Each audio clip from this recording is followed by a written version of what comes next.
PoK पर मंडराते बादल अब सिर्फ तनाव के नहीं बल्कि एक बड़े सैन्य और कूटनीतिक भूकंप का संदेश दे रहे हैं।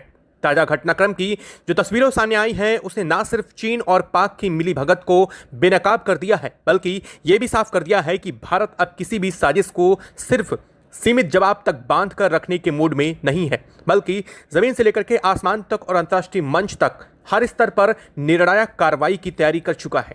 पीओके के भीतर चीन की एक बहुत बड़ी साजिश पूरी तरीके से फेल हो चुकी है, जिसने ड्रैगन को एक बार पहली बार गंभीर रूप से बैकफुट पर जाने को मजबूर कर दिया है। सूत्रों के हवाले से इस वक्त बहुत बड़ी खबर आ रही है। उसने चीन ने पाक के साथ मिलकर के पीओके के अंदर एक बार फिर से बड़ी घुसपैठ की कोशिश की थी। या कोई मामूली घुसपैठ नहीं थी बल्कि एक मल्टी लेयर ऑपरेशन था, जिसमें हाईटेक ड्रोन से लेकर के आर्म्ड यूनिट और पहाड़ी रास्तों पर बने अस्थायी कैंप तक सब कुछ शामिल था। पूरा ब्लूप्रिंट इस तरीके से तैयार किया गया था कि एक तरफ नीलम घाटी को दबाव में लाया जाए और दूसरी तरफ उससे जुड़े 3 अहम पहाड़ियों के घाटियों को मिला करके एक तरह का सैन्य गलियारा तैयार किया जाए और इस गलियारे के जरिए न सिर्फ भारत की फॉरवर्ड पोस्ट पर नजर रखी जा सके बल्कि वक्त आने पर तेजी से मूवमेंट करके वहां की स्थिति को एक तरफा करने की कोशिश भी की जा सके। चीन के हाईटेक ड्रोन ने सबसे पहले पीओके के रास्ते नीलम घाटी के ऊपर गहरे अंदर तक घुसने की कोशिश की। इन ड्रोन की उड़ान कोई सामान्य रूटीन पेट्रोलिंग नहीं थी बल्कि माइक्रो लेवल मैपिंग, सर्विलांस और रियल टाइम डेटा कलेक्शन बड़ा ऑपरेशन चल रहा था, जो आगे चल करके जमीनी घुसपैठ और टैंकों की मूवमेंट के लिए आधार बनाना रहा था। यही नहीं, चीन ने इन्हीं रास्तों से अपनी आर्म फोर्सेस की सीमित लेकिन रणनीतिक तैयारी बढ़ाने का प्लान पूरी तरीके से तैयार किया था। विशेष रूप से 3 पहाड़ी घाटियों पर ध्यान केंद्रित किया गया था, जहां से भारत ने नजर से बचकर हलचल करना अपेक्षाकृत आसान माना जाता था। लेकिन इस पूरे ग्लैम प्लान की सबसे बड़ी कमजोरी वहीं से शुरू हुई जहां चीन को सबसे ज्यादा भरोसा था। जैसे ही भारत की खुफिया एजेंसियों और तकनीकी निगरानी तंत्र को इन ड्रोन की संदिग्ध हलचल की भनक महसूस हुई, पूरा सिस्टम अचानक से अलर्ट मोड पर चला गया। सामान्य नजर से दिखने वाली मामूली उड़ानें असल में सामरिक घुसपैठ के पहले चरण की एक्टिविटी साबित होने लगी। रडार पर दर्ज हो रहे पैटर्न और इन ड्रोन के फ्लाइट कॉरिडोर ने साफ बता दिया कि ड्रैगन की नजर नीलम घाटी के हर मोड़ पर है और 3 पहाड़ी गलियारों पर पैनी नजर डालने की है। भारत ने एक पल भी गंवाए बिना इन्हीं आसमानों को अपने कंट्रोल में लेने का फैसला लिया। यहीं से शुरू हुआ वो एक्शन जिससे चीन के पूरे ऑपरेशन को रातों रात पलट करके रख दिया। भारत ने सबसे पहले एंटी ड्रोन मिसाइल सिस्टम और इलेक्ट्रॉनिक वॉरफेयर ग्रिड को एक्टिव किया। भारत के पास अब वो क्षमता है कि वह न सिर्फ दुश्मन के ड्रोन की सटीक लोकेशन को पता लगा सकता है बल्कि जरूरत पड़ने पर उसके कम्युनिकेशन और नेविगेशन सिस्टम के साथ खेल भी सकता है। नीलम घाटी के ऊपर उससे आगे 3 पहाड़ी घाटियों की दिशा में उड़ान भर रहे ड्रोन अचानक से या तो रडार से गायब होने लगे या फिर उनकी ट्रेजेक्टरी अनियंत्रित तरीके से नियंत्रित से बाहर जाने लगी। भारतीय सुरक्षा तंत्र की सटीक कार्रवाई के चलते कुछ ड्रोन सीधे हवा में मार गिराए गए, जबकि कुछ के सिस्टम को ओवरराइड करके उन्हें वहीं क्रैश कर दिया गया। भारत के खिलाफ इस्तेमाल होने वाले थे ये पूरे के पूरे ड्रोन के निगरानी प्रणाली। चीन को शायद पहली बार ऐसा एहसास हुआ कि उसके अति आधुनिक ड्रोन जिसे उस पर अभिमान था, वे भारत की नई तकनीक के सामने खिलौने से आगे कुछ भी नहीं है। चीन को यकीन था कि ये ड्रोन वर्चुअली अजेय हैं। इनके जरिए वह पीओके के रास्ते घाटियों की हर सांस नाप लेगा, लेकिन भारत ने एक ही ऑपरेशन में फिर से साबित कर दिया कि चाहे आसमान हो या पहाड़, भारत को अब नजरबंद करना इतना आसान नहीं है। ड्रोन के इस तरह ढेर होने के बाद भी अगर ड्रैगन को लगा कि मामला यहीं थम जाएगा तो यह उसकी भूल थी, क्योंकि भारत ने न सिर्फ उड़ते हुए लक्ष्यों पर थी नजर उसकी, बल्कि उसने जमीनी स्तर पर भी बड़ा खेल मचा दिया।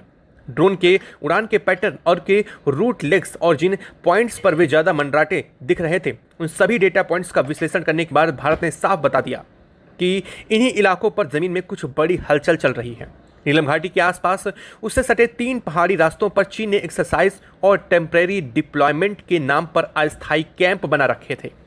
यही वह ठिकाने थे जहां से न सिर्फ ड्रोन ऑपरेशन को कंट्रोल किया जा रहा था बल्कि आगे टैंक और आर्म्ड यूनिट की तैयारी और मूवमेंट के लिए भी लॉजिस्टिक सपोर्ट पूरी तरीके से चीन तैयार कर रहा था। भारत ने तय कर दिया कि जवाब सिर्फ आसमान तक सीमित नहीं रहेगा बल्कि जमीन पर भी उतनी ही तेज और निर्णायक होगा। इसके बाद जो ऑपरेशन शुरू हुआ उसने पूरे क्षेत्र की तस्वीर बदल दी।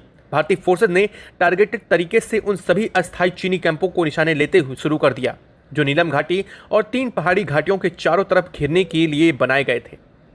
तोपों से लेकर के प्रिसीजन स्ट्राइक तक हर हथियार का इस्तेमाल सोची समझी रणनीति के तहत किया गया। कुछ ही घंटों के भीतर जो कैंप कभी एक्टिविटी और मूवमेंट का केंद्र थे वो धू धू कर चलते हुए नजर आए, ढेरों में बदल गए, राख बन गए। कई जगहों पर चीन के भारी टैंक जो घाटी पर मनोवैज्ञानिक दबाव बनाने के लिए तैनात किए गए थे वे भी भारतीय हमले की चपेट में आए। टैंकों के फटने की आवाज और उठता हुआ काला धुआं इस वक्त पीओके में इस बात की गवाही दे रहा है कि खेल अब सिर्फ संदेश तक सीमित नहीं रहा, बल्कि वास्तविक सैन्य बढ़त बड़ी दिशा में बढ़ चुका है। इस भीषण हमले के बाद चीन की सेनाओं में भीतर भगदड़ मचना स्वाभाविक था। कम्युनिकेशन चैनलों पर मौजूद बातचीत से साफ झलकने लगा कि न सिर्फ फ्रंट लाइन पर तैनात जवान हैरान हैं, बल्कि कमांड लेवल पर भी अफरा तफरी की स्थिति बन चुकी है। जिन्हें इन अस्थायी कैंपों को सुरक्षित एक्सरसाइज जोन समझ करके भेजा गया था, वे अचानक खुद को भारत के टारगेटेड स्ट्राइक के बीच में पाते हैं। चीन की छोटी छोटी यूनिट्स कई जगहों पर बेतरतीब ढंग से पीछे हटने को मजबूर हुई। ठिकाने ऐसे थे जिन्हें बिना कोई सामान समेटे तुरंत खाली करना पड़ा, क्योंकि भारतीय हमलों की रफ्तार सटीकता दोनों उम्मीद से कहीं ज्यादा निकले। सबसे बड़ी चौंकाने वाली बात यह है कि जो चीन अब तक यह कहानी गढ़ रहा था कि वह सिर्फ पाक के साथ सामान्य सैन्य अभ्यास कर रहा है, वही चीन अब भारत के इस कार्रवाई के बाद खुल करके सामने आ चुका है। भारत ने न सिर्फ पीओके के भीतर हो रही इस पूरी गतिविधि को अपनी नजर में दर्ज किया, बल्कि उसे अंतर्राष्ट्रीय मंच पर भी बड़े मुद्दे के तौर पर उठा दिया है। भारत ने साफ कहा है कि यह कोई रूटीन एक्सरसाइज नहीं थी, न पाक और चीन के बीच में कोई एक्सरसाइज, बल्कि भारत के खिलाफ अवैध घुसपैठ और सैन्य स्थिति को बदलने की संगठित कोशिश की गई थी। चीन ने पाक के साथ मिलकर के पीओके के इस्तेमाल तीसरे मोर्चे के दौर पर करने की कोशिश की, जिसका जवाब भारत ने जमीनी स्तर पर भी दिया और उसे संयुक्त राष्ट्र में भी पहुंचा दिया। भारत के प्रतिनिधियों ने संयुक्त राष्ट्र में स्पष्ट कर दिया कि चीन की यह हरकत सीधे सीधे घुसपैठ की कोशिश के दायरे में आती है। भारत का साफ कहना है कि एक बार तो इस ऑपरेशन का सैन्य दबाव जवाब दे दिया गया है, लेकिन अगर दोबारा ऐसी हरकत हुई तो युद्ध की सीधी शुरुआत माना जाएगा और उसके मुताबिक रिस्पॉन्स किया जाएगा। यह चेतावनी सिर्फ एक बयानबाजी नहीं है, बल्कि उस सैन्य कार्रवाई की पृष्ठभूमि पर टिकी हुई है जिसे भारत ने कुछ ही घंटे पहले न केवल ड्रोन गिराए बल्कि टैंकों को उड़ाकर अस्थायी कैंपों को नष्ट कर दिया। यह संदेश साफ है कि लाइन ऑफ कंट्रोल के उस पार पीओके के भीतर अब भारत की सहनशीलता की सीमा पहले जैसी नहीं रही। सबसे बड़ा झटका चीन को इस बात का लगा कि भारत ने इस पूरे घटनाक्रम के बीच सिर्फ जवाबी कार्रवाई के करके ही नहीं छोड़ा, बल्कि जमीन पर अपनी स्थिति को मजबूत बना लिया है। नीलम घाटी से होते हुए लगभग 298 किलोमीटर के क्षेत्र को अब भारत ने अपने प्रभावी नियंत्रण में लिया है। इस पूरे स्ट्रेच में जो पाक चौकियां थीं, कभी सक्रिय होती थीं, उन्हें खाली कर दिया गया है, या वे भारत की कार्रवाई के बाद खुद छोड़कर भागने को मजबूर हो चुके हैं। इन चौकियों पर जहां कभी पाक फोर्स तैनात थी, वहां अब सीमा सुरक्षा बल की तैनातगी है। यह सिर्फ टैक्टिकल एडवांटेज नहीं, बल्कि एक बड़ा रणनीतिक मैसेज भी है कि भारत अब उन इलाकों को छोड़ने के मूड में नहीं है जिन्हें उसने अपने खून पसीने से कभी सुरक्षित किया था। बीएसएफ की मौजूदगी का मतलब यह है कि अब इन इलाकों में सिर्फ अस्थायी ऑपरेशन जोन नहीं, बल्कि दीर्घकालिक सुरक्षा ग्रिड का हिस्सा माना जा रहा है। निगरानी तंत्र को और मजबूत किया गया, फॉरवर्ड पोस्ट पर मैन पावर बढ़ाई गई है, और सबसे अहम बात यह है कि ड्रोन विरोधी तंत्र और इलेक्ट्रॉनिक सर्विलांस को स्थायी ढांचे के तौर पर स्थापित किया जा रहा है। भारत ने साफ कर दिया है कि अगले 36 घंटे बेहद अहम होने वाले हैं, क्योंकि इस दौरान न सिर्फ चीन और पाक की अगली चाल पर नजर रखी जा रही है, बल्कि जरूरत पड़ने पर आगे की क्षेत्रीय दबाव बनाने की रणनीति भी पूरी तरीके से तैयार है।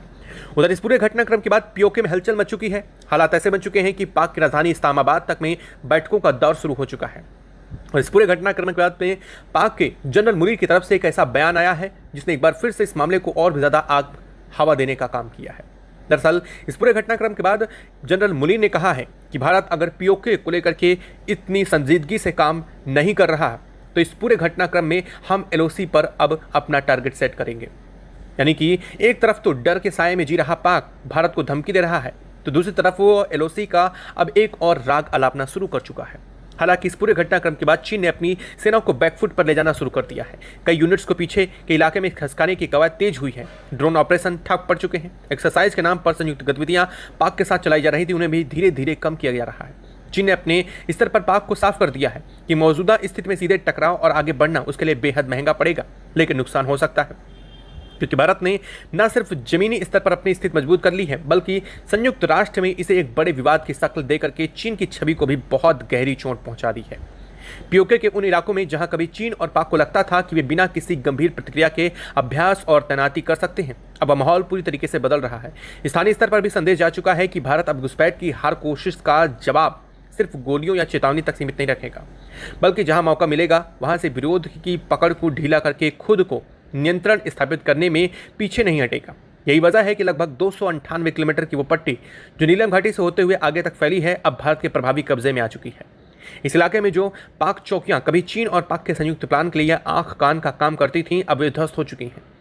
यहाँ पर उन झंडों पर, उन जगहों पर भारत और बीएसएफ के झंडे तैनात हैं। इस बीच भारत ने न सिर्फ सैन्य मोर्चों पर बल्कि कूटनीतिक मोर्चे पर भी अपना दबाव बढ़ा दिया है। भारत संयुक्त राष्ट्र में पेश की गई जानकारी के सबूतों के जरिए भारत ने यह दिखाने की कोशिश कर रहा है कि चीन सिर्फ सीमावर्ती इलाकों पर स्टेटस क्यू बदलने की कोशिश नहीं कर रहा, बल्कि तीसरे देशों की जमीन पर भी अवैध तरीके से सैनिक गतिविधियों को बढ़ावा दे रहा है। पाक के साथ मिलकर के पीओके के भीतर की गई उसकी यह रणनीतिक हिस्सा हलचल की कोशिश, grey zone warfare, hybrid tactic और प्रॉक्सी के सहारे माहौल बिगाड़ने की कोशिश की जा रही है। लेकिन इस बार भारत ने इन सभी स्तरों पर एक साथ प्रहार किया है।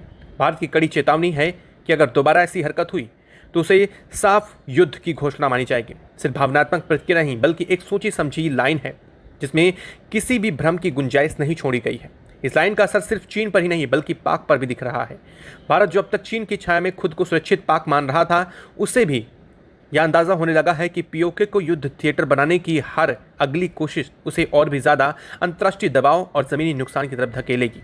भारत के सुरक्षा हलकों का मानना है कि आने वाले 36 घंटे उसके लिए बेहद निर्णायक हैं, क्योंकि चीन की अगली चाल इसी अवधि में सामने आएगी। पूरी तरीके से पीछे हटने की नीति को चीन नहीं अपनाएगा। चीन दूसरे मोर्चों पर भारत का ध्यान भटकाने की कोशिश करके पीओके पर फिर से अपनी बड़ी साजिश रचने की ज़रूर कोशिश करेगा, लेकिन शायद वो ये भूल चुका है कि अब जो उसके सामने खड़ा है वो भारत है। वो ना तो पकड़ ढीली छोड़ने वाला है, ना ही चेक पॉइंट और चेक पोस्ट और सिक्योरिटी गार्ड के प्रमाण को कम करने वाला है। अगली बार कोई ड्रोन अगर आसमान छींटता हुआ इस इलाके में कदम रखने की कोशिश करता है या फिर कोई टैंक अस्थायी कैंप से बाहर निकलता है, तो अंजाम पहले से भी और भी ज़्यादा कहीं गुना विनाशकारी होने जा रहा है। दरअसल पर्दे के पीछे कहानी महीनों पहले एक खतरनाक खेल खेला जा रहा था। ड्रैगन ने नीलम घाटी और अहम पहाड़ियों के दर्रे के जरिए पूरे पीओके क्षेत्र पर अपना नियंत्रण गहराने की एक बहुत बड़ी सोची समझी रणनीति शुरू की थी। योजना ये थी कि इन 3 मार्गों के जरिए लॉजिस्टिक कॉरिडोर तैयार किए जाएंगे, जिनके सहारे न सिर्फ टैंकों और बख्तरबंद गाड़ियों को आगे ले जा सकेगा, बल्कि आर्टिलरीज और मिसाइल सिस्टम की फॉरवर्ड डिप्लॉयमेंट भी की जा सके। इस पूरे गेम प्लान का लक्ष्य था पीओके को एक तरह से युद्ध का मंच बनाना, जहां से भारत के खिलाफ बड़े स्तर पर थ्रेट तैयार किए जा सके और फिर एक्सरसाइज के नाम पर की जा रही तैयारियों को किसी भी वक्त असली सैन्य कार्रवाई में बदला जा सके। ड्रैगन और वहां की सत्ता ने मिलकर के संयुक्त सैन्य अभ्यास की आड़ में न सिर्फ अपने सैनिकों का जमावड़ा बढ़ाना शुरू कर दिया, बल्कि घाटियों में अस्थायी एयर स्ट्रिप जैसे ढांचे भी बनाने की कोशिश की, ताकि अचानक किसी भी दिन फाइटर जेट के सपोर्ट या भारी स्वार्म ड्रोन के जरिए भारत पर दबाव बनाया जा सके। भारत की खुफिया एजेंसियों ने काफ़ी पहले से इस पूरे खेल को बारीकी से पकड़ना शुरू कर दिया था। Drone surveillance systems, satellite system से ली गई हाई रेजोल्यूशन इमेज और इंटरकॉपरेटेड कम्युनिकेशन और ग्राउंड सोर्स से मिले इनपुट्स के बाद एक के बाद एक सभी चीज़ों की परतें खुलनी शुरू हो गई।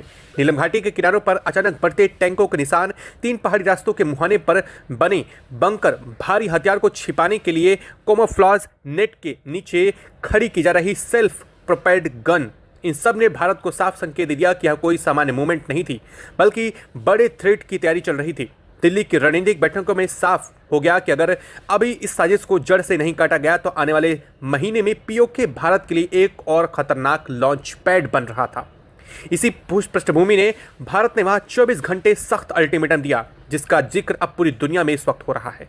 भारत ने साफ शब्दों में कह दिया था कि नीलम घाटी और 3 पहाड़ी मार्गों पर सक्रिय टैंक रेजिमेंट को तुरंत पीछे हटाया जाए, भारी हथियारों को बफर क्षेत्र से बाहर किया जाए और संयुक्त सैन्य अभ्यास के नाम पर चल रही गतिविधि को ड्रैगन तत्काल प्रभाव से रोके।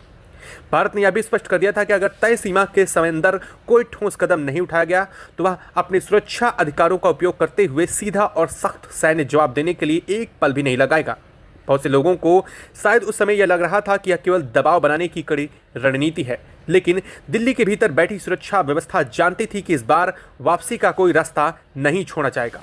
समय सीमा खत्म होते ही स्थितियां आम स्क्रिप्ट्स की तरह साफ नहीं दिखी।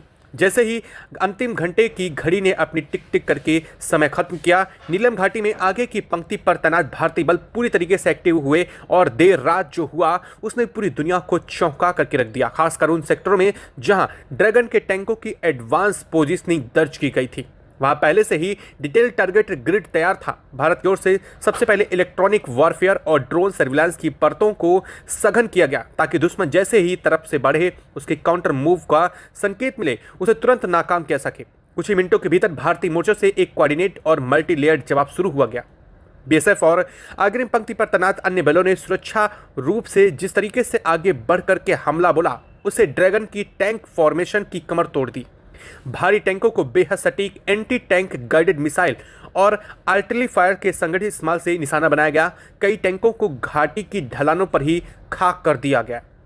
वहीं कुछ ने बचने की कोशिश की, बचने में पीछे हटना चाहा, लेकिन पहले से ही तैयार फायर पॉकेट्स में फंस करके वे भी बेअसर हो गए। और इस पूरे ऑपरेशन का सबसे बड़ा पहलू अब सामने आ रहा है। भारत ने दुश्मन की पहलकदमी का इंतजार किए बिना प्रोएक्टिव तरीके से उनकी रेंज से बाहर धकेलना शुरू कर दिया, जिससे वे बड़े हमले की शुरुआत कर रहे थे। दरअसल पूरे के पूरे ड्रैगन की साजिश 3 घाटी और साथ ही साथ नीलम घाटी पर कब्जा करके पूरे पीएको के एक इंटरलॉक जोन बनाने की कोशिश चल रही थी, जहां पर मौजूद भारत समर्थक लोग जो लगातार नारा और पाक के खिलाफ विद्रोह कर रहे थे उन्हें दमन करने की कोशिश चल रही थी। लेकिन इस पूरे घटनाक्रम में भारत का यह कदम इस वक्त बहुत तेजी से छा चुका है।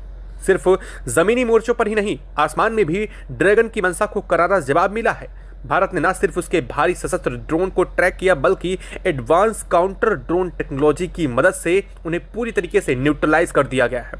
कई रिपोर्ट्स के अनुसार ड्रैगन ने सोचा था कि वह अपने अत्याधुनिक माने जाने वाले ड्रोन की मदद से भारतीय पोस्ट की लाइव मैपिंग करके कम्युनिकेशन को जाम कर देगा और साइकोलॉजिकल दबाव बनाएगा, लेकिन भारत के इलेक्ट्रॉनिक शील्ड और काउंटर ड्रोन सिस्टम ने एक तरह से आसमान में अदृश्य दीवार खड़ी कर दी थी, जिससे ये सभी ड्रोन या तो अपने रास्ते भटक गए या फिर वहीं गिर करके पूरी तरीके से निष्क्रिय हालात में पड़े हुए हैं। ड्रैगन चाहकर भी पीओके के ऊपर अपने हाई एंड ड्रोन नहीं उड़ा पाया, क्योंकि उसे पता था कि वह सीमांत क्षेत्र में जैसे ही दाखिल होंगे वो तो गिरा दिए जाएंगे।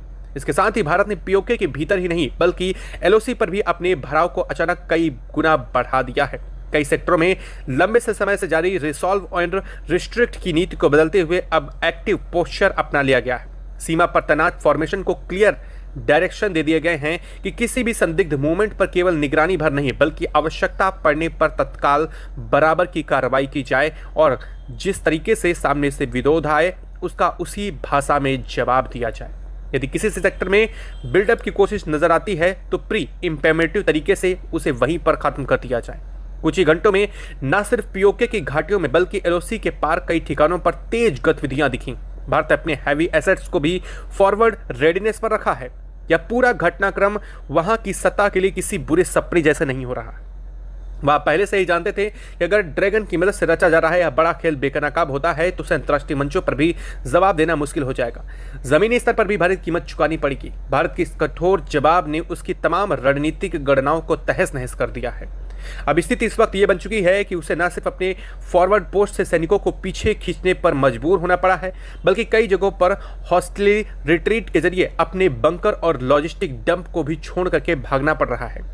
ड्रैगन के लिए यह स्थिति पूरी तरीके से गहरी मुश्किल का सबब बन चुकी है। वह लंबे समय से नैरेटिव बनाने की कोशिश कर रहा था कि उसकी मौजूदगी केवल लिमिटेड कॉपरेशन और एक्सरसाइज तक है, लेकिन जैसे ही भारत ने उसके टैंक और ड्रोन को जमीन पर और तकनीक की ताकत से ध्वस्त करना शुरू किया, उसे एहसास हो गया कि अगर वह और आगे बढ़ा तो सीधी टकराहट न सिर्फ घाटी तक सीमित रहेगी बल्कि एक बड़े क्षेत्रीय संकट का रूप ले लेगी। इसलिए दबाव और नुकसान की दोहरी मार के बीच भी उसने अपने सोल्जर और हैवी एसेट्स को पीछे खींचने की प्रक्रिया तेज करनी पड़ी है। चीन बैकफुट पर उसे जाना पड़ा है। भारत ने इस पूरी साजिश को केवल बैटलफील्ड पर ही नहीं बल्कि अंतरराष्ट्रीय मंच पर भी पूरी तरीके से उजागर कर दिया है। अब जो खबर आ रही है वो आ रही है यूएन को लेकर के। दरअसल यूएन में भेजे गए ताज़ा डोजियर और प्रेजेंटेशन में भारत ने एक बिंदु यह दिखाया कि किस तरीके से नीलम घाटी और आसपास के पहाड़ी रास्तों को ड्रैगन और पीओके प्रशासकों ने मिल करके थिएटर में बदलने की योजना बनाई थी। भारत ने रात के अंधेरे में ड्रोन सर्विलांस से रिकॉर्ड किए गए विजुअल पेश किए, जिसमें साफ दिख रहा है कि ज्वाइंट एक्सरसाइज के नाम पर चीन भारी टैंक रेजिमेंट को फॉरवर्ड स्लोप की तरफ बढ़ा रहा था। अपनी सेनाओं को घुसपैठ कराने की कोशिश कर रहा था। घाटियों की गहराइयों में उसकी कॉन्वे उतर रहे थे। अस्थायी हेलीपैड्स और ढांचे वो तैयार किए जा रहे थे जहां एयर स्ट्रिप बनाई जा रही थी ताकि चीनी फाइटर जेट किसी भी समय पीओके में उतर सकें। भारत ने यूएन के सामने कड़ा सवाल अंदाज में उठाया कि अब यह सिर्फ केवल अभ्यास है तो फिर इसे सिविलियन आबादी के इतना करीब और बफर जोन के इतना भीतर क्यों किया जा रहा है। भारत ने यह भी बताया कि ड्रैगन ने अपने हथियारों को वहां सिंबल और चिन्हों के साथ पूरी तरीके से ऐसा दिखाने की कोशिश की है जैसे यह केवल स्थानीय बलों की तैनाती हो, लेकिन हाई रिजोल्यूशन इमेजरी ने थर्मल सिग्नेचर्स ने इस जाल को पूरी तरीके से काटते हुए साफ रिकॉर्ड कर दिया। काफिले ने किस तरीके से, कौन से मार्ग से और किस तरीके से चीनी बख्तरबंद गाड़ियों ने पूरे के पूरे इस क्षेत्र को घेर रखा था, यह बात भी साफ रिकॉर्ड हो गई। किस सेक्टर में कितनी फायर पोजीशन खोदी गई और यह डेटा इतना सटीक है कि तर्कसंगत था कि यूएन में बैठे कई देशों के प्रतिनिधि जो अब तक इस पूरे मामले को चुप रह करके तमाशा देख रहे थे, उन्हें भी अब मानना पड़ रहा है कि ड्रैगन की कहानी केवल आधा सच थी और आधा छुपा हुआ खेल यूएन के भीतर भारत ने यह रेखांकित किया कि पीओके जिस पर वहां की सत्ता ने अवैध कब्जा किया है वह मूल रूप से वास्तव में भारत का हिस्सा है और वह किसी तीसरे देश की सैन्य तैनाती न सिर्फ अंतर्राष्ट्रीय कानून के खिलाफ है, बल्कि चीन अगर वहां पर घुसने की कोशिश करता है तो ज्वालामुखी के किनारे बैठ करके आग से खेलने वाली बात हो जाएगी। जिसने पहले ही 2 बार दुनिया को बड़े युद्ध की दहशत दिखाई है, भारत ने साफ कर दिया है कि वह सिर्फ शिकायत करने या बयान देने भर से संतुष्ट नहीं होगा। इसलिए उसने न सिर्फ विजुअल बल्कि रेडियो इंटरसेप्ट और ग्राउंड रिपोर्ट्स भी साझा कर दी हैं। किस तरीके से योजनाबद्ध तरीके से पूरा काम किया जा रहा था। इस पूरे खुलासे का सबसे बड़ा असर ये हुआ है कि यूएन के गलियारों में ड्रैगन की लॉबी एक्टिव होने के बावजूद कई देश जो अब तक तटस्थ रहने की कोशिश में थे वो भी कहने लगे हैं कि पीओके में तीसरी ताकत चीन जैसे देशों की उपस्थिति को तत्काल प्रभाव से वापस लेना चाहिए। भारत ने इस मौके का फायदा उठाते हुए यह भी स्पष्ट संकेत दिया कि वह अपना अगला बड़ा कूटनीतिक कदम पहले ही उठा चुका है और यह केवल शुरुआत है। अगर पीओके में अवैध तैनाती जारी रही तो कई अंतर्राष्ट्रीय कदमों की मांग करेगा। न सिर्फ विशेष जांच समिति होगी बल्कि भारत इसका बहुत बड़ा पलटवार भी करेगा। जमीनी स्तर पर भारत की शक्तिशाली चाल ने पीओके के भीतर शक्ति संतुलन को पूरी तरीके से इस वक्त बदल दिया है। घाटियों में जहां कभी भारतीय पोस्ट को केवल डिफेंसिव मुद्रा में देखा जा सकता था, अब वो एक्टिव पेट्रोलिंग और फायर डोमिनेंस और फॉरवर्ड पोजीशन की तस्वीर में साफ दिखाई दे रहे हैं। एलओसी पर बढ़ाया गया भारत का पूरी तरीके से ताकत के साथ भारत तैनात है। वहां पर बैठे पर्यवेक्षक को समझ आ रहा है कि भारत अब केवल रिएक्टिव नहीं बल्कि इनिशिएटिव लेने की स्थिति में है। कई सेक्टरों में रात नए ऑब्जर्वेशन पॉइंट तैयार किए गए जिन्हें न केवल नीलम घाटियों की गहराइयों पर नजर रखने के लिए किया गया बल्कि 3 पहाड़ी पर दर्ज होने वाली हलचल को त्वरित प्रतिक्रिया दी जा सके। इसलिए भारत ने अपनी लगभग 60,000 से ज्यादा बटालियन बीएसएफ फोर्सेस को रवाना किया है। इस सब के बीच पाक में बैठी सत्ता बौखलाहट में साफ दिख रही है। जगह जगह से रिपोर्ट सामने आ रही हैं। सैन्य ठिकानों पर हड़कंप मचा हुआ है। चीन के और पाक के बीच कई दौर की वार्ताएं हो चुकी हैं। हालात ऐसे बन चुके हैं कि पाक के अंदर सैन्य प्रमुख इस वक्त लगातार मीटिंग कर रहे हैं और किस तरीके से कम्युनिकेशन ब्लैकआउट की तैयारी चल रही है, यह सब कुछ देखा जा रहा है ताकि उनकी पीछे हटने की मजबूरी दुनिया के सामने जाहिर न हो सके। किस तरीके से भारत ने उनके एक एक स्थिति का पलटवार जवाब दिया है, यह बात पूरी दुनिया से छुपा सके। लेकिन भारत ने साफ कर दिया है यह तो केवल शुरुआत है। असली लक्ष्य केवल कुछ टैंक और चीनी ड्रोन नहीं बल्कि उस नैरेटिव को पूरी तरीके से साफ करना है जो पीओके में एक कॉन्जुगेटेड ग्रे जोन तैयार कर रहा है। भारत इस ग्रे जोन को साफ सफेद और काले में बदलना चाहता है, जहां दुनिया खुले शब्दों में मान ले कि पीओके पर अवैध कब्जा किया गया है। और इस पूरे घटनाक्रम में चीन की मौजूदगी ने भारत के इस पक्ष को और भी ज्यादा मजबूती दी है। हालात अब ऐसे बन चुके हैं कि अगले 48 घंटों को लेकर के जो बात कही जा रही है वो केवल रेटोरिकल नहीं बल्कि ग्राउंड लेवल पर जो डिप्लॉयमेंट मूवमेंट और रेडीनेस दिख रही है उसे साफ है कि भारत कई पैरेलल ट्रैक पर बराबर काम कर रहा है। एक तरफ सीमा पर दबाव बनाए रखना ताकि विरोध पक्ष कोई भी साजिश न रच सके, दूसरी तरफ यूएन और अंतर्राष्ट्रीय मंच पर नैरेटिव को अपने पक्ष में मजबूती से स्थापित करना। ये भारत ने इस वक्त अपना सबसे बड़ा कदम रखा है। भारत का साफ कहना है कि अगर चीन ने तत्काल प्रभाव से अपनी सेना पीछे नहीं हटाई और पाक के इस पीओके वाले हिस्से को तुरंत तत्काल प्रभाव से खाली नहीं किया तो अगले 24 घंटे बाद भारत की प्रतिक्रिया इससे भी ज्यादा बड़ी, गंभीर और खतरनाक होगी। भारत ने अब तक सिर्फ जमीनी स्तर पर कार्रवाई की है, अभी भी हवाई स्तर पर कार्रवाई करना भारत के हाथ में है और भारत ने अब तक ये कदम उठाया नहीं है, लेकिन जल्द ही भारत इस कदम की तरफ भी आगे बढ़ रहा है। और इस पूरे घटनाक्रम के बाद पाक ने अपने कई क्षेत्रों को रेड अलर्ट जारी कर दिया है। कहा जा रहा है कि पाक ने अपने कई पीओके स्थित क्षेत्रों को खाली भी करवाया है। वहां पर मौजूदा मंत्री पीओके छोड़ करके भाग चुके हैं। सेना की आर्म फोर्सेस को, सिविलियंस को भी पूरी तरीके से अलग करने की कोशिश की जा रही है, लेकिन वहां मौजूदा आबादी इस वक्त भारत के जयघोष के नारों से गूंज रही है। पीओके की घाटियों में भारत के नारे गूंज रहे हैं। लोग जिस तरीके से विरोध कर रहे हैं पाक का, एक बात तो साफ है कि आने वाले दिनों में पाक जल्द ही अपना पीओके अपने हाथ से गंवाने वाला है। अब कूटनीति के सबसे ऊंचे मंच तक पहुंच चुकी है। संयुक्त राष्ट्र के दफ्तरों में इन दिनों जब बंद दरवाजों के पीछे मीटिंग हो रही है, उनमें पीओके का नाम सबसे ऊपर है। यूएन सिक्योरिटी काउंसिल के कई सदस्य मुल्क अब यह खुल करके मान चुके हैं कि यदि हालात को इसी तरीके से छोड़ दिया गया तो यह संघर्ष बहुत ही ज्यादा आक्रामक हो जाएगा। केवल सर्कमस्टेंस तक बात नहीं रहेगी, बल्कि क्रॉस रीजनल संकट का रूप ये ले लेगी। भारत ने यूएन के सामने जो डोजियर और विजुअल प्रूफ रखे हैं, उनमें पीओके में ड्रैगन की टैंक रेजिमेंट की तैनाती, ड्रोन फुटेज में दिखे बख्तरबंद काफिले और साझा ऑपरेशन के साक्ष्य मौजूद हैं। सोचिए, इस पूरे घटनाक्रम में पीओके में या पाक और भारत के बीच का जब आपसी मामला है तो चीन की दखलंदाजी कैसे बर्दाश्त हो। इन सब के जरिए भारत ने स्थापित कर दिया है क्या कोई नेचुरल पीस कीपिंग उपस्थित नहीं है, बल्कि पूरी तरीके से एक पक्षीय सैन्य हस्तक्षेप है जो पीओके को युद्ध क्षेत्र में इस वक्त तब्दील कर रहा है। यूएन के भीतर चल रही बहस में अब दो स्पष्ट धड़ दिखने लगे हैं। एक धड़ यह मानता है कि स्टेटस क्यू फ्रीज की बात दोहराकर हालत को अस्थायी तौर पर रोका जा सकता है, यानी जो जिस जगह है वहीं रुक जाए, कोई आगे न बढ़े। भारत ने इस धारणा को पूरी ताकत के सवाल के साथ उठाया है। भारत के प्रतिनिधि ने दो टूक कहा कि यथास्थिति फ्रीज का मतलब ये नहीं हो सकता है कि जो नई आक्रामक तैनाती पिछले कुछ हफ्तों में की गई है, जो चीन ने घुसपैठ की कोशिश और वहां पर स्थिति अपनी उपस्थिति दर्ज की है, उसे हम बर्दाश्त कर लें, उन्हें भी स्थायी बना दिया जाए। भारत का साफ कहना है कि अगर सच में स्टेटस क्यू की बात करनी है तो बेसलाइन वही होगी जो ड्रैगन के पीओके में एंट्री से पहले थी। उस दिन से पहले नीलम घाटी में ना तो विदेशी टैंकों की रेजिमेंट थी और ना ही ज्वाइंट वॉर कॉरिडोर की खुली तैयारी थी।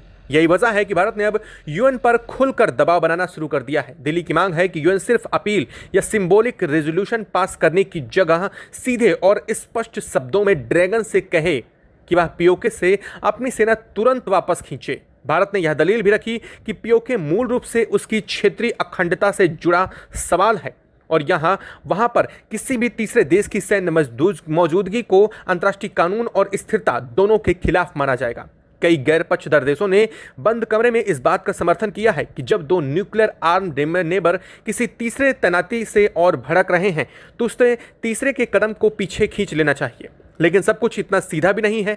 ड्रैगन की तरफ से यूएन मंच पर लगातार तर्क दिया जा रहा है कि उसकी सेना केवल सीमित सुरक्षा सहयोग के तहत मौजूद है। उसका मकसद हालत को स्थिर बनाना। यह नैरेटिव कागजों पर ही भले साफ दिखाई दे रहा हो, लेकिन यह पूरा का पूरा जमीनी स्तर पर कुछ और है। जहां टैंक वॉर फॉर्मेशन में खड़े हों, जहां हैवी आर्टिलरीज फॉरवर्ड स्लोप पर शिफ्ट की जा रही हो, जहां फॉरवर्ड पोस्ट के करीब नाइट विजन गॉगल्स पहने जवान ऑटोमेटिक वेपन्स के साथ पेट्रोल कर रहे हों, वहां स्टेबलाइजेशन कम और एस्केलेशन ज़्यादा नजर आता है। यही रिपोर्ट दिल्ली से न्यूयॉर्क तक पहुंचाई जा रही है। इस बीच पीओके की धरती पर भारत ने अपने अलर्ट लेवल को एक और पायदान ऊपर चढ़ा दिया है। सेना के भीतर अब इसे ऑलमोस्ट वॉर लाइक विजिलेंस कहा जा रहा है। फॉरवर्ड फॉर्मेशन को सिर्फ स्टैंड गार्ड पर नहीं बल्कि एक्टिव डिफेंस पोस्चरिंग पर रखा गया है। किसी भी सेक्टर में सडन ट्रूप सर्च की वापसी या हैवी फायरिंग पैटर्न दिखते ही तुरंत मिलिट्री एक्शन लिए जाएंगे। नीलम घाटी के ऊपर से गुजरने वाले हर अनआइडेंटिफाइड फ्लाइंग ऑब्जेक्ट की निगरानी दोगुनी करती गई है। ड्रोन्स की मार्शलिंग पूरी तरीके से केंद्रीय कंट्रोल में है ताकि किसी भी सस्पिशियस एरियल मूव को या तो पुश बैक कर दिया जाए या फिर उसे वहीं ढेर कर दिया जाए। जरूरत पड़ने पर इलेक्ट्रॉनिकली न्यूट्रलाइज भी किया जा सके। बीएसएफ के मोर्चे पर माहौल पूरी तरीके से बदल चुका है।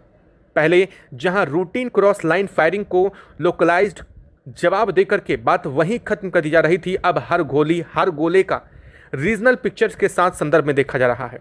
बीएसएफ के जवानों को साफ हिदायत दी गई है कि किसी भी उकसावे पर तुरंत जवाब दें, मगर फायरिंग के बीच हर सेकंड में यह भी देखें कि कहीं विरोधी पक्ष इस मौके का फायदा उठाकर नैरेटिव तो गढ़ने की कोशिश नहीं कर रहा है।